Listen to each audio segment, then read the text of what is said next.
Something feels off in Santa Clara today. Quiet. Then, snap. There's a cap decision sitting there that could swing the pass rush. There's a familiar yak memory making the rounds in the locker room again. There's a rookie name that could add real juice to this offense if the trust shows up early. And there's an offensive line warning light a lot of people keep pretending isn't blinking. Sit with that for a second. Niners, pressure, answers.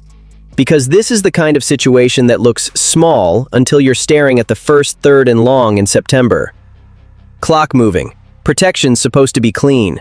The QB hits the top of the drop, scans, and needs a window. Now. And if the rush doesn't get there, the whole play breaks. That's why before we go straight to cut him or keep him, we've got to talk about what this actually is. Math, timing, and consequences. Last offseason, the 49ers took a flyer on edge rusher Bryce Huff. A low-risk swing. A trade with Philadelphia for a conditional day 3 pick. The idea was pretty straightforward. Reunite him with Robert Saleh and see if the Jets version comes back. The guy who had that 10-sack season and turned into a real problem for offensive coordinators. Philly didn't work. San Francisco worked, sort of. Not perfectly, but it wasn't nothing either. Huff finished with 4 sacks. Yeah, 4. And I know how that sounds. But here's the context that matters. The Niners had 20 sacks as a team, league low. So in a season where the pass rush basically went missing, Huff led the roster. And when Nick Bosa went down with that season-ending ACL in Week 3, somebody had to keep the front from totally caving in. Huff didn't turn into a star. He didn't suddenly become the whole identity, but he helped keep the floor from dropping out. Now we get to the part that splits the faithful right down the middle. His future is complicated. Saleh is gone. He's now the head coach of the Tennessee Titans, so the whole year 2 leap with the guy who knows him best angle is gone with it. Huff is set to make up to $5.39 million in 2026, and none of it is guaranteed. There's also a $1 million roster bonus due March 13th. That date isn't just a note on the calendar. That's the pressure point. Then you've got the value side of it. Over the Cap had Huff's 2025 at $7.39 million in value. So paying a little over $5 million for a situational pass rusher isn't outrageous, especially for a team that badly needs pressure. But the downside is real too. Huff isn't exactly known for above-average run defense. And the Niners spent a lot of effort last offseason trying to get tougher against the run. So if we're being precise, his best role going forward is probably as a third down specialist. Package guy. Go hunt. And if Bosa returns and Mykel Williams is back from his ACL as well, Huff could get better matchups, lighter attention, more one-on-ones, because protections have to respect the bigger threats. That's how sacks show up when you aren't the first name the offense is worried about. But there's also a clean alternative staring at the front office. Making Huff a cap casualty would save $5.39 million and open the door to find a more well-rounded defensive end. Someone who isn't a bigger liability when teams decide to run right at him. And there's one more variable that matters here, whether we like it or not. Whoever replaces Saleh on defense may or may not see Huff as someone worth keeping. One coach looks at him and sees a useful weapon. Another looks at him and sees a limited piece. So let me put it to you, Niner gang. Do you keep the cheaper security of a third down pass rusher? Or do you take the cap space and chase a more complete profile, even if it takes a little time to fit? Because the answer shows up when games get tight. Fourth quarter. Levi's Stadium roaring. No hiding from it. And just when you think that's the whole day, a different kind of noise starts creeping in. This one doesn't hit like a siren. It starts as a whisper. No big banner. No "this is happening" stamp. It's more like it pops up in the margins, columns, content, comment sections, and then you look up and it's everywhere in the group chats. All it takes is a path, a contract angle, a market window, and the fan base does the rest. And today, that buzz has a very familiar shape. A play you can see without even thinking. Jet motion, quick screen, one broken tackle, extra yards after contact. Yak. A lot of yak. You already know the name. Deebo Samuel. 1 year after he was sent to Washington for a 5th-round pick, his name is popping up again among 49ers fans. This time with a twist. There's talk he could hit the market, and that alone is enough to light up real reunion chatter, even if it's still early and nothing is confirmed yet. On paper, the football logic is easy to understand. Kyle Shanahan knows exactly how to use Deebo. There's no ramp-up period, no give it 2 months. You plug him in and the playbook immediately gains a different set of buttons. Even if he isn't your clean WR1, he forces defenses to tip their hand before the snap. He creates packages that stress matchups, motion, backfield touches, screens, the whole toolbox. That versatility isn't just a fun bonus. It changes how defenses have to call the next play. But then the reality check hits. Money. Free agency is a bidding war. One strong outside market and reunion talk can die fast.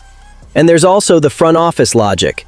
After you trade a player away, bringing him back a year later only happens if the roster truly needs it and the deal is short, flexible, and team-friendly. That's not emotion, that's structure. Plus, the offensive direction matters. If the top plan is drafting a high-end receiver or going after a different veteran, this becomes Plan B, a pivot, not the main blueprint. My take? Right now it reads more like a plausible rumor than active negotiations. The fit is real and the storyline is obvious, but the number and the roster plan decide everything. If the price falls into that smart, short deal range, the reunion stops being nostalgia and starts being a competitive move. And speaking of the draft, this is where the need stops whispering and starts yelling. Sometimes a roster hole doesn't politely tap you on the shoulder. It screams. It shows up when defenses load the box, when play action stops scaring anyone, when the quick game becomes a crutch instead of a weapon. And if we're being honest, wide receiver is the most glaring need on this team right now. Picture this before we even get into names.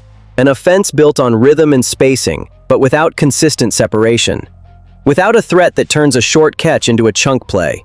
That pressure doesn't just land on the quarterback, it lands on the play caller. And once that happens, the entire offense starts shrinking. The context is rough. There's a real possibility Brandon Ayuk is on his way out. Juwan Jennings is a free agent this year. And if you're looking at a world where you lose both Deebo and Ayuk in back-to-back off-seasons, you're not fine. You're forced into a talent infusion at wide receiver just to keep the passing game balanced alongside George Kittle and Christian McCaffrey. That's why the draft talk is getting loud. And one name that's been floated as an early answer is KC Concepcion. He's dynamic, he's quick, he wins underneath. He's the kind of receiver who snaps out of breaks and turns short throws into real damage. At Texas A&M and NC State, he was a reliable weapon with inside-outside versatility, and his game is built around quickness and yak ability. In a Shanahan offense, that profile makes sense because it stretches defenses horizontally and forces hesitation. One step late, and it's a chunk play. And it's not just about passing yards either. A speed-oriented receiver changes the run game too. Safeties back up. Linebackers hesitate. That creates better looks for the ground attack, which helps control games, which indirectly helps the defense. It all connects. But the big question hangs there. Will Kyle Shanahan let a rookie wide receiver play? The system demands detail, spacing, timing, adjustments that don't show up in highlights. One wrong alignment can wreck a play, and Shanahan hates that. So the battle isn't just talent, it's trust. If Concepcion earns real snaps early, that's a signal, urgency, and a willingness to accelerate the transition. If he's mostly limited to packages, the impact comes slower. Either way, the message is the same. The 49ers can't leave this offseason without adding a real receiving threat, because predictability is how playoff pushes get cut short. And while everybody argues receivers, there's another part of the foundation aging quietly, the part that keeps the whole thing stable. Offensive line talk doesn't always pop on YouTube. It doesn't sell like a trade rumor, but it decides seasons. And inside that line, there's a countdown a lot of fans don't want to admit is already running. Start with the obvious. Future Hall of Fame left tackle Trent Williams will be 38 when the 2026 season begins. Replacement planning has to be somewhere on the list, even if it isn't the loudest priority. But there's another spot. Center Jake Brendel. Brendel takes heat whenever the line struggles. True. But the criticism doesn't always line up with reality. By several metrics, he's been one of the better centers in the NFL. Not flashy, just functional. Communication, anchoring, doing the little stuff right. And the contract value matters here too. He's been a bargain since becoming the full-time starter in 2022. So why talk replacement at all? Age.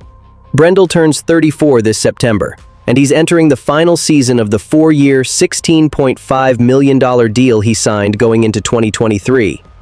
The likely path is he finishes out 2026, and the 49ers start identifying the successor who takes over in 2027. There's been chatter in the past about Baltimore's Tyler Linderbaum as a high-profile upgrade option in free agency, and sure, that would be an upgrade, but it's also more expensive. And age is the whole point of this conversation. The question isn't whether Brendel is trash. He isn't. The question is when you plan the handoff before decline shows up and chemistry cracks. Because if you're late to that transition, you pay for it in sacks, turnovers, and games you had no business losing. 4 stories. One thread tying it together. Cap, identity, timing, boldness. Keep or cut a situational pass rusher. Entertain a Deebo reunion rumor. Bet on a rookie to revive the passing game.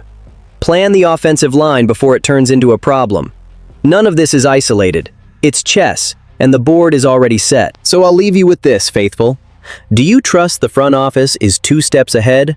Or does it feel like the risk level keeps creeping up? Drop your take in the comments, tap the like button, subscribe to the channel, and let's debate this the right way.